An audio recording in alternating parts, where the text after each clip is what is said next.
Halo, Assalamualaikum warahmatullahi wabarakatuh. Selamat datang di channel kuliah online ya.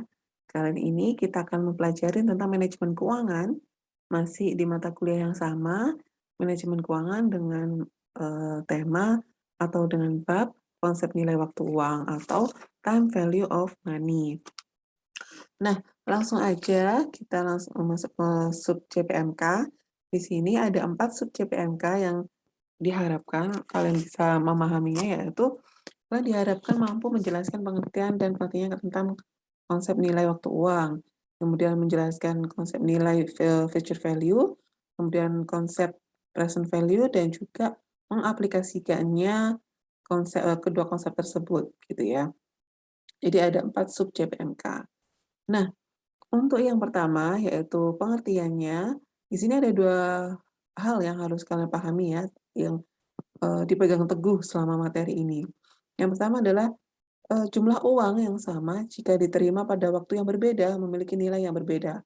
Nah, ini adalah konsep dasar dari konsep nilai waktu uang atau konsep time value of money. Jadi jumlah uang yang sama yang kita terima saat ini nih, beda nilainya dari waktu yang akan di waktu yang berbeda pula, entah di waktu yang akan datang atau di waktu yang lampau kayak gitu. Nah, kemudian yang kedua, penerapan konsep nilai waktu uang itu juga diterapkan untuk pengembangan keputusan investasi dan pembelanjaan yang sifatnya jangka pendek, gitu ya. Jadi ini penting banget untuk kalian yang misalkan tergabung dalam manajemen perusahaan, ketika kalian ingin membuat sebuah investasi atau pembelanjaan yang jangka pendek, maka kalian wajib tahu konsep ini, konsep time value of money. Nah, time value of money atau nilai waktu uang itu ada 2 garis besar atau dibagi menjadi 2. Yang pertama adalah future value dan present value. Future value kalau kita belajar bahasa Inggris ya, future itu adalah masa yang akan datang. Jadi, masa depan masa depan nih gitu kan. Jadi future value itu adalah nilai uang di masa yang akan datang dari sejumlah uang tertentu yang dimiliki sekarang, gitu ya. Kebalikannya dengan present value, present value itu adalah nilai sekarang dari sejumlah uang tertentu yang akan diterima di masa yang akan datang. Jadi, jumlah uang sekarang di masa yang akan datang, gitu ya. Jadi, itu 2 hal ini yang akan kita pelajari, yaitu future value dan present value. Nah, yang pertama, future value, kalau kalian lihat di ujung kanan, itu ada rumus FV gitu ya, future value itu sama dengan P0 dikalikan 1 plus R pangkat N. Nah, P0 di sini itu adalah tabungan awal atau nilai mata uang uang kita saat ini gitu ya, atau modal awal gitulah ya, gitu. Kemudian, 1 ditambah R itu adalah suku bunga dan N itu adalah, periode gitu ya, periodenya. Kita masuk aja ke contoh soal yang ada di layar. Seseorang punya uang 1.000 nih gitu ya, dia mau menabung di bank. Ternyata banknya punya, atau ngasih bunga 10% per tahun. Nah, berapa nilai tabungan setelah 1 tahun atau pada akhir tahun pertama? Nah, maka kita bedah dulu, P-nya berapa? P0-nya. Nilai tabungan awal adalah 1.000. R-nya, suku bunganya adalah 10%, ya kan? 10% per tahun. Kemudian, eee, jika N sama dengan 1 ya, N-nya di sini, setelah akhir 1 tahun kan, berarti N-nya adalah 1. Maka kamu menggunakan, karena kita disuruh nyari berapa nilai tabungan setelah 1 tahun gitu kan, berarti kan future value gitu kan. Nah, kita masukkan ke rumusnya, VF itu sama dengan P0 dikalikan 1 plus R pangkat N. Nah, N-nya tadi 1, di sini kan 1 kan nggak harus ditulis kan, jadi langsung aja 1.000 1.000 dikalikan 1 plus 0,1. Hasilnya adalah, 1.100. Bagaimana jika tabungan dibiarkan sampai 2 tahun? Wah, dia nggak mau nih, nggak cukup 1 tahun, mau dibiarkan sampai 2 tahun. Maka nilai tabungan pada akhir periode tahun kedua adalah, ya udah berarti N-nya diganti N-nya yang awalnya 1 jadi 2 gitu kan. Jadi kalau kita masukkan di sini P0 dikalikan 1 plus R pangkat 2, hasilnya adalah 1.210. Gitu ya. Jadi untuk 1 tahun yang akan datang, uang yang asalnya 1.000 dia berubah jadi 1.100.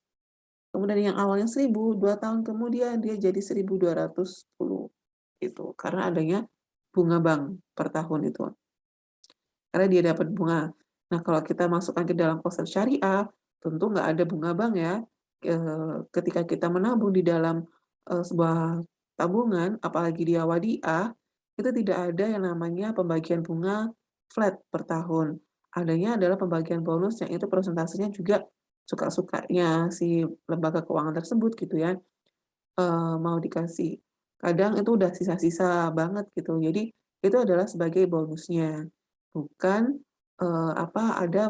ada persentase flat dari pihak bank yang, diberikan kepada kita sebagai nasabah gitu. Itu untuk, eee, sisi syariahnya. Nah, kalau untuk penambahan nilai dalam sisi syariah, ya, itu lebih kita disuruh untuk bekerja, untuk berdagang gitu ya. Allah berfirman dalam Al-Baqarah 275, itu, kita disuruh untuk berdagang, bukan untuk, mengambil keuntungan dari riba gitu ya. Allah menghalalkan, jual beli dan mengharamkan riba.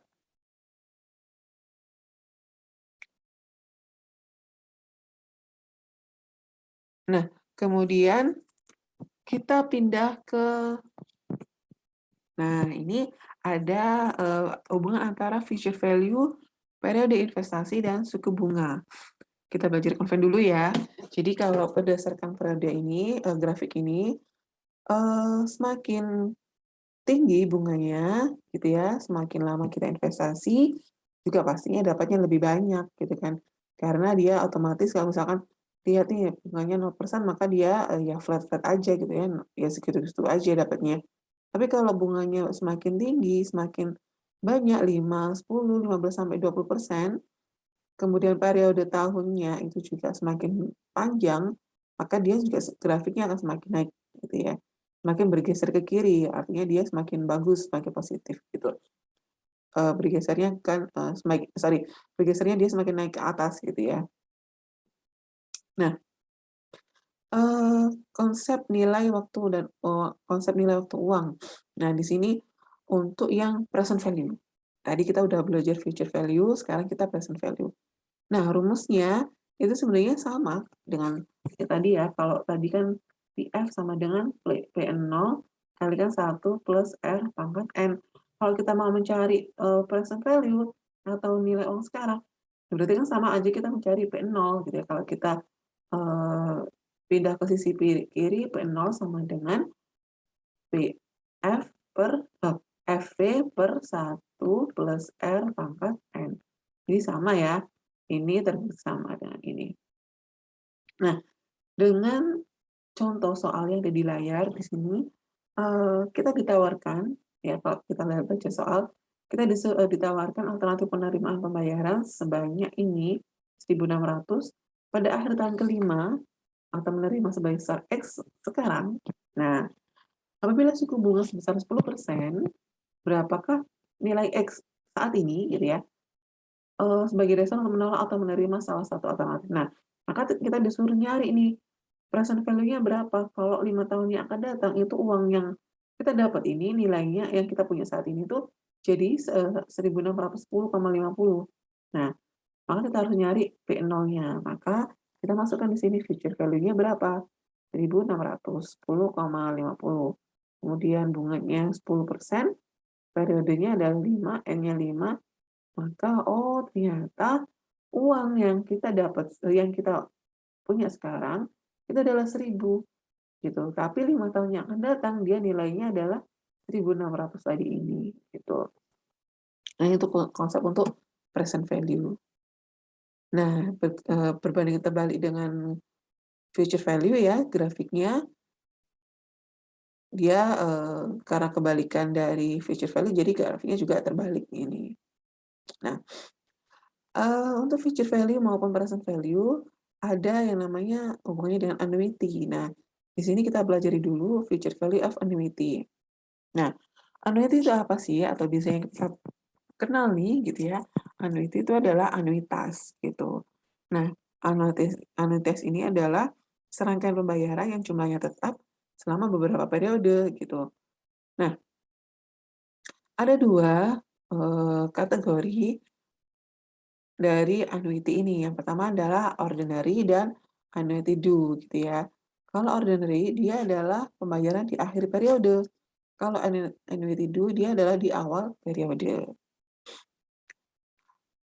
Nah, ini untuk yang future value of ordinary annuity. Diingat dia ordinary berarti dia ada di akhir ya. Nah, coba kita lihat contoh soal yang ada di layar. Sebagai contoh, Anda merencanakan untuk menabung sebesar Rp1.000 setiap tahun selama 3 tahun dengan bunga 10% per tahun. Berapakah nilai tabungan Anda pada akhir tahun ketiga gitu ya. Nah, kita masukkan di sini rumusnya.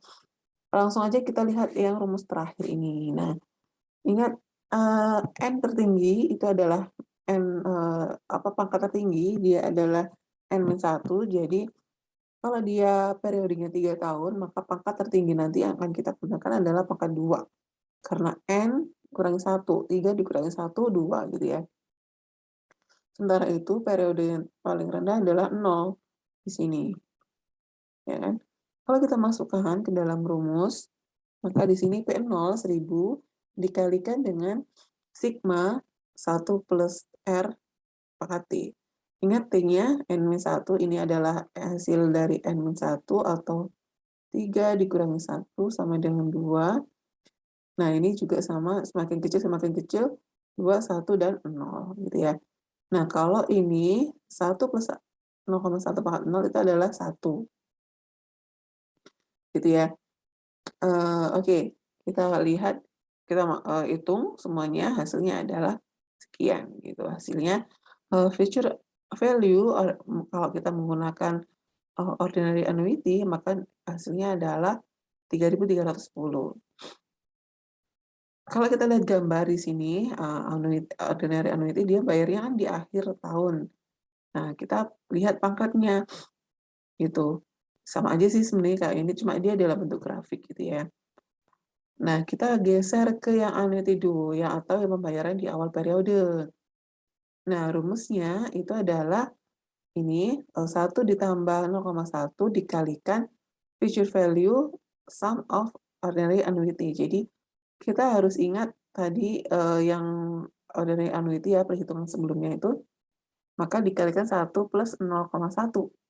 0,1 itu adalah R-nya tadi ya. Maka hasilnya adalah 3.641. Kalau ini dibayar di awal. Berarti kalau dia dibayar di awal, dia justru lebih mahal gitu kan. Lebih mahal dibandingkan bayar di akhir tahun gitu. Nah, ini juga sama. Nah, sekarang kita pindah ke present value of annuity. Kebalikannya dari future value ya, present value of annuity ini dia ya tadi kalau kita belajar present value sama future value itu dua hal yang berbanding terbalik gitu. Tapi masih punya keterkaitan. Nah, sama dengan future value, present value itu punya dua jenis. Untuk yang annuity-nya ordinary dan annuity due. Kalau ordinary dia di akhir, kalau annuity due itu adalah di awal periode gitu ya. Nah, kita coba lihat di sini untuk yang present value of ordinary annuity, untuk ordinary dia pasti bayar ada di akhir ya, ingat-ingat di sini. Nah, di sini kita masukkan rumusnya. Kalau present value ordinary dia pangkatnya itu dimulai dari 1 ya. Dia nggak ada pangkat 0, harus diingat-ingat di sini ya. Jadi, dia tertinggi adalah pangkatnya adalah N dan yang terendah adalah 1. Tidak ada pangkat 0 di sini. Nah, kalau kita masukkan gitu berarti 1000 ya kan, kepada Anda ditawarkan sesuai dengan soal yang ada di sini, sebenarnya bersama dengan soal-soal sebelumnya.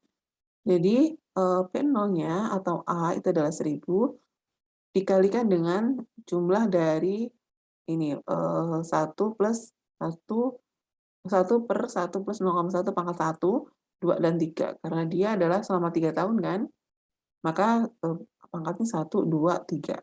Ingat karena dia, terendahnya adalah 1, bukan 0. Jadi untuk yang present value yang ordinary annuity, dia pangkatnya itu adalah dimulai dengan 1. Kalau yang sebelum-sebelumnya dimulai dengan 0. Nah, kalau kita jumlahkan gitu ya, kalau kita jumlahkan maka hasilnya adalah 1000 kali 2,4869 atau 2486,90 itu hasilnya. Nah, bagaimana kalau ordinary annuity? Nah, ini secara grafik ya. Nah, sama aja sih sebenarnya dengan itu. Jadi kita masukkan dalam, rumusnya, kalau 1000 dia karena akhir tahun, maka gambarnya bayarnya berarti di sini, di akhir tahun, gitu. Nah, kita geser ke annuity due. Nah, kalau present value of annuity due, itu pangkatnya dimulai dari 0, karena T-nya paling rendah itu adalah 0, gitu. Nah, ini tertingginya N-1 ya. Tertingginya adalah N-1. Nah, kita lihat di sini, dia selama 3 tahun dengan soal yang sama ya, dengan yang, ordinary annuity, tabungannya 1.000 selama 3 tahun, suku bunganya 10%, maka kita masukkan pangkatnya dimulai dengan 0, kemudian 1 dan 2. Jadi, pangkat tertingginya adalah N-1, ya, N-1 di sini. Kemudian kita masukkan ini N-1 ya, mohon maaf, kurang. Kemudian kita masukkan, maka di sini 1000 dikalikan 1 plus 0,1 pangkat 0, ini adalah sama dengan 1, ya kan. Kalau ini kita total, hasilnya sama dengan 0,90909 gitu ya. Terus yang ini itu adalah hasilnya 0,82645. Nah, kalau kita jumlah semuanya, maka hasilnya adalah ini, 2.735,54 gitu. Itu adalah kalau menggunakan annuity due. Jadi, ingat, ada perbedaan ya untuk pangkat yang digunakan. Kalau yang ordinary dia nggak ada pangkat nolnya, kalau annuity due dia ada nolnya, gitu ya. Dia dimulai dengan 0. Nah, sama kayak tadi secara grafik memang, seperti ini. Nah, dia pakai annuity due, maka dia di awal periode gitu. Nah, oke. Sekian dulu nih untuk materi kita, kali ini gitu ya. Jadi untuk teman-teman, jika ada pertanyaan bisa ditulis di kolom komentar. Nah, untuk mahasiswa saya gitu yang sedang menonton video ini, mohon ditonton sampai akhir dan kemudian kita diskusikan untuk pertemuan selanjutnya, akan ada latihan yang mana kita akan latihan untuk, praktik gitu ya, untuk mencoba untuk latihan menggunakan time value of money ini. Oke, sekian dulu, pertemuan kita hari ini. Semoga bermanfaat. Wassalamualaikum warahmatullahi wabarakatuh.